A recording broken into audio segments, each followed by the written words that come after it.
Next, we will summarize all the approaches that we have developed so far and develop a flowchart to help to decide when to use which approach.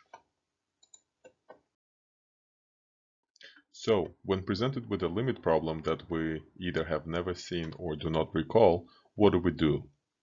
With the variety of approaches available to us, we adopt the following flowchart when deciding which approach to take. If you have a graphing device, whether it is a graphing calculator or a computer, then use the graphing approach. If you don't have a graphing device, but have a calculator, then use the numerical approach. If you have neither a graphing device nor a calculator, then your only hope is to figure out the limit analytically. If you are trying out the analytic approach, then first you have to figure out whether it is a polynomial or a rational function. If it is, then good news. We have developed procedures for both polynomials and rational functions. If it's not, then the only hope we have is that it is a rational-like function.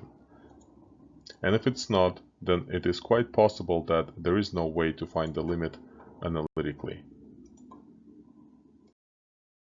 We discussed the flowcharts that one should follow when making a decision on whether to use graphing, numerical, or analytic approach.